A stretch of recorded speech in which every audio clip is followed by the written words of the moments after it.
Happy Feisty Festivus, everyone, and Merry Christmas to all of you that celebrate. So, you know, we talk about what we love like all year round, but today I'm going to dive deep into the data to talk about the things that disappointed us this year, the things that didn't quite work out.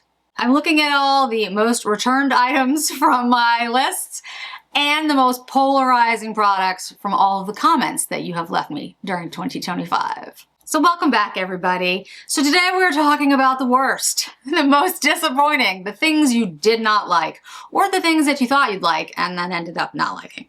So interestingly enough, the data shows that the Byredo Bibliophia palette was the most returned item of the year, which I think is really interesting. Now, I don't think that it was the color payoff. I don't think it was the formula. Maybe it was. You guys will correct me, I'm sure, in the comments.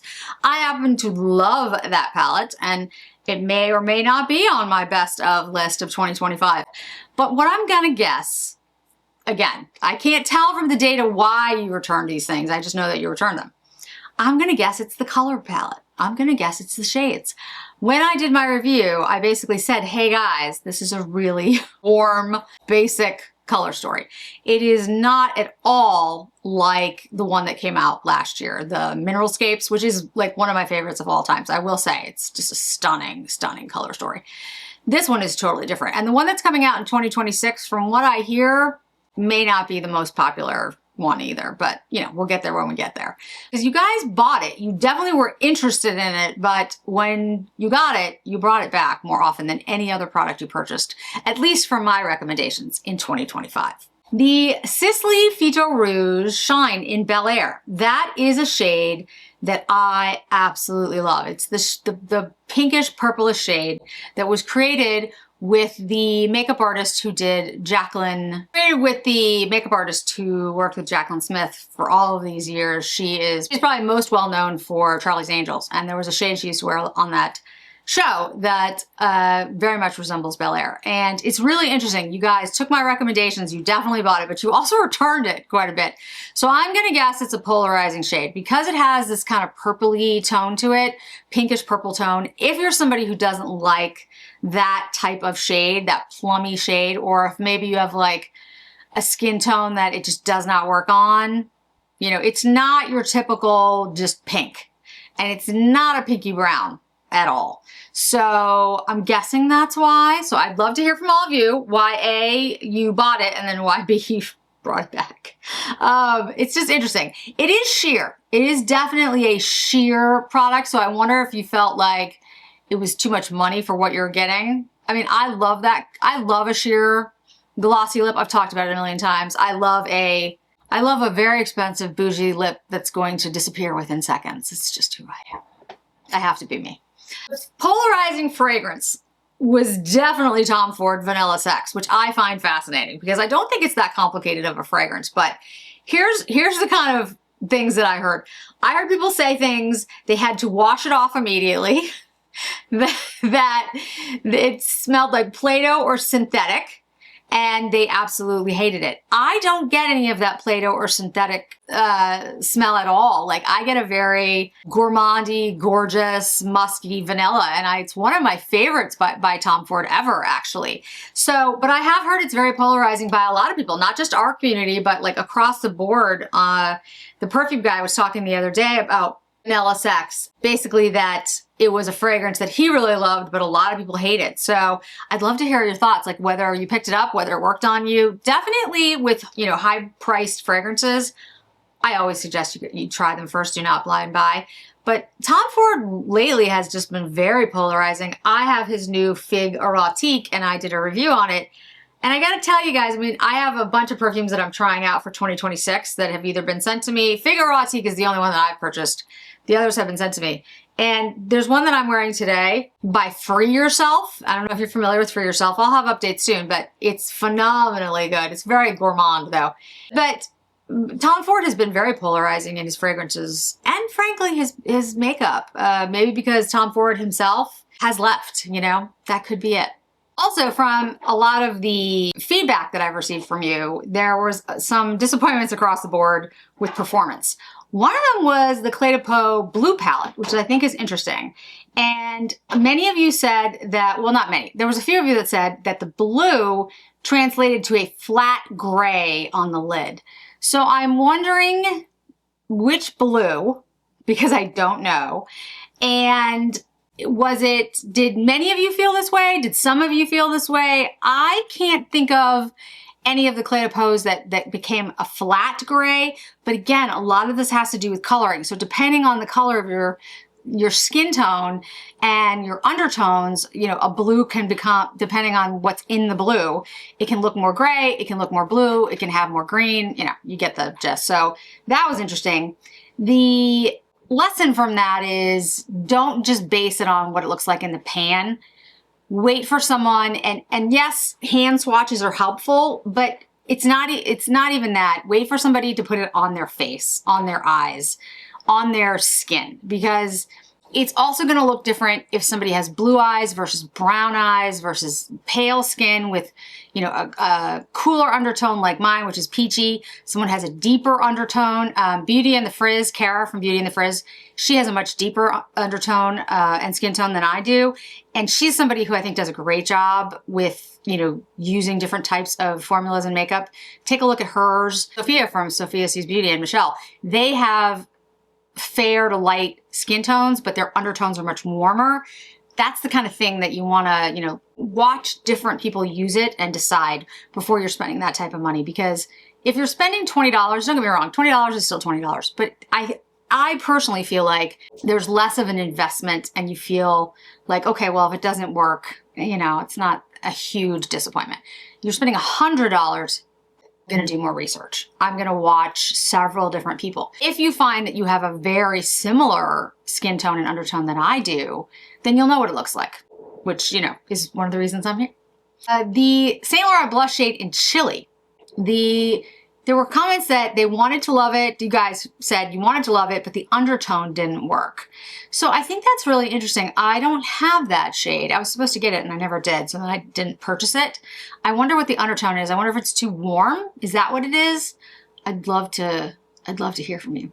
The heartbreak category. There were a couple of things that people were upset about, the discontinued. Now, I get this. The Clé de Peau emulsion, that is a huge scare and it's making me very uncomfortable and very nervous. There's two thoughts on this one. I'm trying to get an answer, guys, but I don't have one yet. Whether this is gone, like it's going away. It is in Canada, interestingly enough. Or are they reformulating it a little bit and this will come back? Or is it a, you know, supply chain issue and it's just a stock issue and it's coming back? I'm going to try to get a clarification on it. But if it is disappearing and discontinued, again, that will be very sad, but you know, things change. Gucci. It's disappointment with Gucci changing their vintage floral aesthetic, their lipsticks, to the more standard gold rib tubes. I get that. You know, Dolce & Gabbana did that. Clé de Peau has done it to a certain extent. Chantecaille, like the packaging has become less ornate over the years. The only place that I've seen that go in the opposite direction, of course, is Louis Vuitton, who has gone over the top in their packaging. But of course, you know, that's a new launch. I mean, they did have a beauty brand before, but it's a new launch. Yeah, packaging has taken a downturn, in my opinion, which is unfortunate. And then Armani, the Armani Fluid Foundation. Okay. Yes, the formula that existed before is gone. It has been reformulated before, guys. This is not the first time this has happened. This is like the Givenchy, my brain just stopped, the Prisme Libre powder. So yes, it has been reformulated. It is in Sephora's. I will go get the new one if you guys are interested in me doing a review, old Armani versus new Armani foundation and what the differences are. Let me know. So you need to tell me specifically. I've heard from a lot of you that you're upset about it, but you haven't necessarily indicated that you want me to try it versus the old one. So let me know. So when it comes to makeup and it comes to fragrance, perfumes, all of those things. This is a very highly subjective area, right? One lipstick shade will look perfect on one person and it'll make another person look like they're ill. There's that nude lip look that works on a lot of people. It looks absolutely terrible on me. I need some color on my lips or I look sickly because I'm so pale. I think that's what it is. And then of course there's the product that looks great in the pan and then you put it on and you're like, oh, this doesn't work for me. It doesn't mean it's a bad product. It doesn't mean that the product itself or the formula is necessarily something that you wouldn't buy if it was just, you know, a different undertone or a different formula. So I try to go into those details when I talk about all the products that I review. 2026, I have some ideas about how to make it even better and to help you make better decisions about different products versus other products, because it is tough. It is tough out there. And I know when you're spending your hard-earned money, it's important that you're able to get the best information and details before you buy so that you don't have to go through the problems of returning. I would also say that Nordstrom continues to be the gold standard, if you will. If you are going to buy something blind, or if you haven't been able to do a lot of research, but you're afraid something's going to sell out, and I do understand. I try not to encourage that because I don't want people going out to purchase just because they feel like it will be gone. Generally, most things stick around. But I understand. I do. I've been in the same boat where I'm like, I must get it now. If you're going to do that, though, Nordstrom is the way to go because at least they'll take it back and at least there won't be a lot of fuss. Other retailers, I can't necessarily guarantee that, guys. Like, I mean, you know, there are things that just make it more difficult to return something, and you don't need that added stress in your life. None of us do. We have enough going on. So if I didn't mention it today, let me know which product was disappointing to you. And for the giveaway today, make sure you enter below in your comments what product was the most disappointing or the worst product that you purchased this year, and you will be entered in the giveaway. The giveaway I'm going to do live on the 30th. You will have a notification very, very soon. It's going to be open to everybody to watch. You do not have to be on the live to win. And I will pick a winner from every single long content video that went up this month in December, and then a gift that goes along with it. If you're on the live, great. You'll get to hear about it during the live. And if not, we'll contact you. I'll figure out a way to contact you. There's always an issue with people trying to claim that they're contacting you as me and they're not. So if anyone asks you for money, or if anybody asks you for like specific details, do not give them, no matter what, because I will never ask you for that.